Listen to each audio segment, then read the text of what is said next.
এই বাইতুল্লাহকে আল্লাহ তাআলা পৃথিবী সৃষ্টির 2000 বছর পূর্বে আল্লাহ তাআলা এই ঘরকে ফেরেশতাদের মাধ্যমে নির্মাণ করেছিলেন। সুবহানাল্লাহ বলেন। এই ঘর নির্মাণ হওয়ার পরে আলাইহি মালাকান, আল্লাহ 2 জন ফেরেশতাকে নিযুক্ত করেছেন যারা সকাল আর বিকাল এই বাইতুল্লাহর প্রাঙ্গণে বসে আল্লাহর তাসবিহ পাঠ করেছিল। সুবহানাল্লাহ বলেন। এই 2000 বছর না আমরা আসলাম, না জিন জাতি, না কে ছিল, এর পূর্বে আল্লাহ তাআলা এই ঘরটাকে নির্মাণ করেছেন। এই ঘরকে আল্লাহ তাআলা ফেরেশতাদের মাধ্যমে সর্বপ্রথম নির্মাণ করেছিলেন। এরপরে যখন আদম আলাইহিস সালামকে আল্লাহ তাআলা সৃষ্টি করেছেন, তখন আল্লাহ তাআলা আদম আলাইহিস সালামের মাধ্যমে এই ঘরকে আবার পুনর্নির্মাণ করেছেন। সেই ঘটনাও আমরা গত জুমায় বলেছিলাম। তাহলে দ্বিতীয় নম্বর কে? আদম আলাইহিস সালাতু ওয়াস সালাম। তৃতীয় নম্বরে হযরত নূহ আলাইহিস সালামের মহাপ্লাবনের পর শীস আলাইহিস সালাতু ওয়াস সালামের মাধ্যমে আল্লাহ তাআলা এই ঘরকে পুনরায় নির্মাণ করেছেন। মালাইকাতুল্লাহিল কিরামু ফাআদামু। এই জন্য এক কবি বলেন, আল্লাহর ঘরটাকে 10 জনে পুনরায় নির্মাণ করেছেন। কেউ 10 জন বলেছেন, কেউ একাধিক বলেছেন, কেউ এর চেয়ে কম বলেছেন।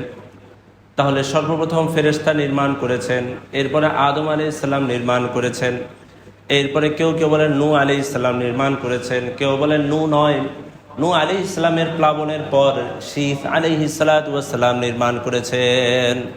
শীস আলাইহিস সালাতু ওয়াস সালামের নির্মাণের পরে ইব্রাহিম আলাইহিস সালাতু ওয়াস সালাম এই বাইতুল্লাহকে আবার নির্মাণ করেছেন, পুনরায় নির্মাণ করেছেন তার ছেলে ইসমাইল আলাইহিস সালাম সহ। وَإِذْ يَرْفَعُ إِبْرَاهِيمُ الْقَوَاعِدَ مِنَ الْبَيْتِ وَإِسْمَاعِيلُ। ওই সময়ের কথা স্মরণ করো যখন ইব্রাহিম এবং তার পুত্র ইসমাইল আলাইহিস সালাম কাবার ভিত্তি স্থাপন করেছেন। রব্বানা তাকাব্বাল মিন্না ইন্নাকা আনতাস সামিউল আলিম। এরপরে ইব্রাহিম আলাইহিস সালাম বলেছেন, হে আমার রব, আমরা যে কাবা নির্মাণ করলাম এই নির্মাণটা আমাদের পক্ষ থেকে কবুল করে নেন।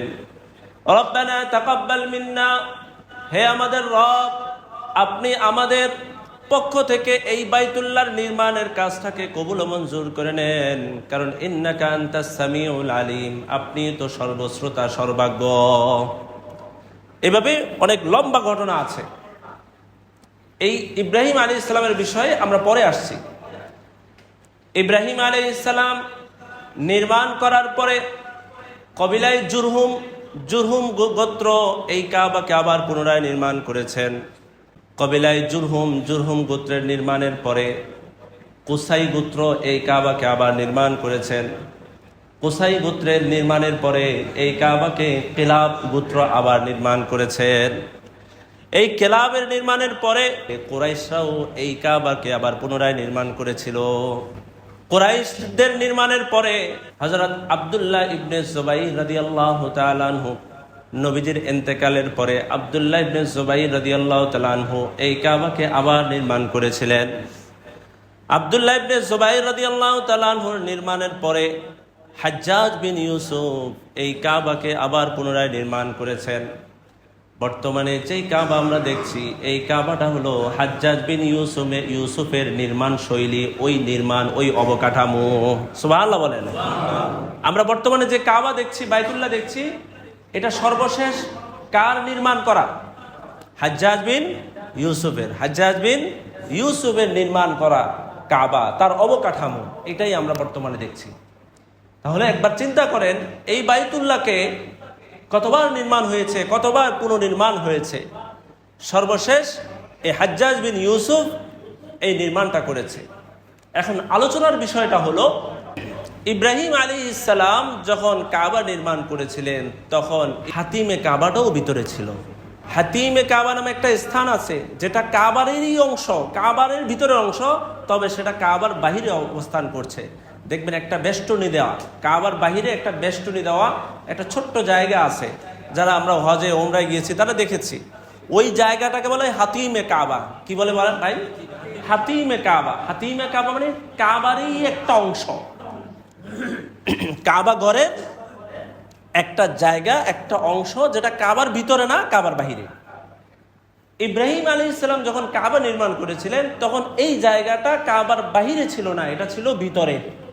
পরবর্তীতে কোরাইশ গোত্র যখন কাবাকে পুনরায় নির্মাণ করছে তখন তারা এই বিষয়েও প্রতিজ্ঞাবদ্ধ হয়েছিল, কাবা এটা আল্লাহর ঘর, অতএব এই ঘরের নির্মাণ আমাদের হালাল টাকা দিয়ে হবে, কারো যেন হারাম টাকা এখানে সম্পৃক্ত না হয়, হ্যাঁ, কারো যেন হারাম টাকা এখানে না আসে, এই ধরনের একটা ওয়াদার মাধ্যমে তারা কাবা নির্মাণ শুরু করেছেন। কোরাইশরা নির্মাণ করতে গিয়ে পুরা হাতিম সহ নির্মাণ করার জন্য তাদের হালাল টাকা কি সেই খরচটা কুলায় নাই, যার কারণে তারা হাতিমকে বাহিরে রেখে ওই অল্পটুকু জায়গায় কাবা ঘরটাকে নির্মাণ করে দিয়েছেন।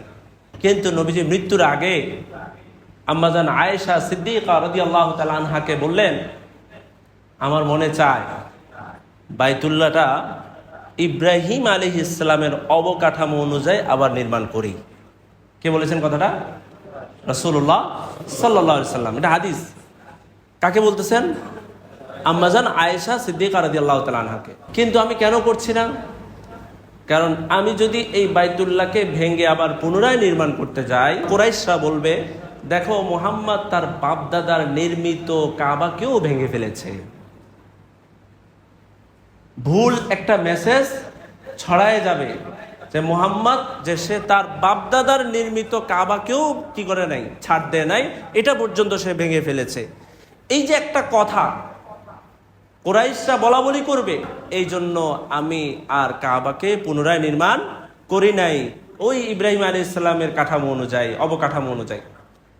তো নবীজির একটা আশা ছিল না? নবীজির একটা আকাঙ্ক্ষা তো ব্যক্ত করেছেন এই কথা দিয়ে।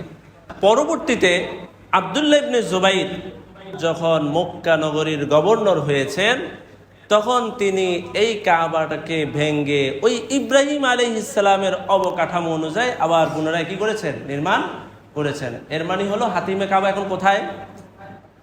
হাতিমে কাবা এখন ভিতরে। হাতিমে কাবা এখন কি ভিতরে। এতদিন বাহিরে ছিল কুরাইশদের নির্মাণ অনুযায়ী, এখন হলো ভিতরে। কিছুদিন যাওয়ার পরে হাজ্জাজ বিন ইউসুফ মক্কায় তার সেনা অভিযান চালায়া আব্দুল্লাহ ইবনে জুবাইরকে শহীদ করে দিয়েছে। শহীদ করার পরে এই হাজ্জাজ বিন ইউসুফ আবার বাইতুল্লাহকে নির্মাণ করেছেন কাদের মতো করে? কুরাইশদের মতো করে। তাহলে এখন হাতিমে কাবা আবার কোথায় চলে আসছে? বাহিরে চলে আসছে। এখন হাজ্জাজ বিন ইউসুফের দলিল কি? নবীজি সারা জিন্দেগি যেভাবে কাবা দেখছেন সেভাবে কাবাটা আবার নির্মাণ হোক, এই জন্য উনি আবার আগের মতো করে কাবাটাকে নির্মাণ করে দিয়েছেন। প্রত্যেকের যুক্তি আছে, দলিল আছে। সর্বশেষ এই হাজ্জাজ বিন ইউসুফের এই নির্মাণকৃত এই কাবা বলে যে আস্তে আস্তে খলিফা ওমর ইবনে আব্দুল আজিজ, তিনিও একজন উমাইয়া খেলাফতের একজন খলিফা ছিলেন। এই খলিফা ওমর ইবনে আব্দুল আজিজ রাহিমাহুল্লাহু তাআলা চিন্তা করলেন, আমি কাবাটাকে আবার নির্মাণ করি। কিভাবে? ওই ইব্রাহিম আলাইহিস সালামের কাঠামো অনুযায়ী, যে ইব্রাহিমের কাঠামো অনুযায়ী নির্মাণ করতে নবীজি আশা ব্যক্ত করেছিলেন, সেই কাঠামো অনুযায়ী আমি আবার নির্মাণ করে দিই। তখন এই খলিফা ওমর ইবনে আব্দুল আজিজের এই কথাটা শুনে ওই যুগের সর্বশ্রেষ্ঠ আলেম ইমাম মালিক রাহিমাহুল্লাহ তাআলা স্পষ্ট ফতোয়া জারি করে দিলেন, এই কাবা আর ভাঙ্গা যাবে না। যেভাবে কাবা আছে, বাইতুল্লাহ আছে, সেভাবেই থাকবে, কেউ এই কাবায় আর হাত দিতে পারবে না। ওই ফতোয়াটা তখনকার সমস্ত আলেমরা মেনে নিয়েছেন, সব মুসলিমরা মেনে নিয়েছেন। এই জন্য আজ পর্যন্ত এই কাবায় আর পুনর্নির্মাণ হয় নাই। আচ্ছা, এখন এই ইমাম মালিক রাহিমাহুল্লাহ তাআলা তিনি কেন এই ফতোয়াটা দিলেন? তিনি বললেন, যদি এইভাবে কাবা ভাঙ্গার গড়া এটা যদি চলতে থাকে তাহলে কিয়ামত পর্যন্ত এই কাবা ভাঙবে আবার জুড়বে, নির্মাণ হবে আবার ভাঙবে, নির্মাণ হবে আবার ভাঙবে। তো এটা রাজা বাদশাদের একটা হাতের একটা খেলার তামাশা বনে যাবে। এক বাদশা এসে কুরাইশ অনুযায়ী নির্মাণ করবে, আরেক বাদশা এসে ইব্রাহিম আলাইহিস সালামের অনুযায়ী নির্মাণ করবে, তাহলে কাবা ঘরের সম্মান থাকবে? তখন কাবা খেলার একটা তামাশা হয়ে যাবে, খেল তামাশার একটা বস্তু হয়ে যাবে। এই জন্য উনি ফতোয়াটা দিয়ে দিয়েছেন। সুবহানাল্লাহ। তাহলে আমরা বর্তমানে যে বাইতুল্লাহ দেখছি, এই বাইতুল্লাহটা মূলত কুরাইশদের নির্মিত সেই স্ট্রাকচার অনুযায়ী বাইতুল্লাহ, অর্থাৎ হাতিমে কাবা, কাবার বাহিরে। আচ্ছা, সব কথার এক কথা কি? সব কথার এক কথা হলো আল্লাহর ফয়সালাই চূড়ান্ত। আল্লাহর ফয়সালাই কি চূড়ান্ত। কেন বললাম এই কথাটা? দেখেন, নবী সাল্লাল্লাহু আলাইহি ওয়াসাল্লাম যখন মক্কা বিজয় করলেন, তখন তিনি বাইতুল্লাহ ঢুকলেন। বাইতুল্লাহ ঢুকে মূর্তি সরালেন, মূর্তিগুলো হটালেন। হটানোর পরে বাইতুল্লাহকে ধুয়ে মুছে পরিষ্কার করলেন। করার পরে নবী সাল্লাল্লাহু আলাইহি ওয়াসাল্লাম সেখানে কয় রাকাত নামাজ পড়েছিলেন? 2 রাকাত নামাজ পড়েছিলেন। কোথায়? বাইতুল্লাহর ভিতরে। কোথায় বলেন তো? বাইতুল্লাহর ভিতরে। তো বাইতুল্লাহর ভিতরে নবী সাল্লাল্লাহু আলাইহি ওয়াসাল্লাম 2 রাকাত নামাজ পড়েছিলেন। তাহলে এখন চিন্তা করেন, নবী সাল্লাল্লাহু আলাইহি ওয়াসাল্লামের ইন্তেকালের পরে এই বাইতুল্লাহর দরজা তো আর সবার জন্য খোলা হয় না, হয় বিশেষ বিশেষ ব্যক্তিদের জন্য, ভিআইপিদের জন্য খোলা হয়।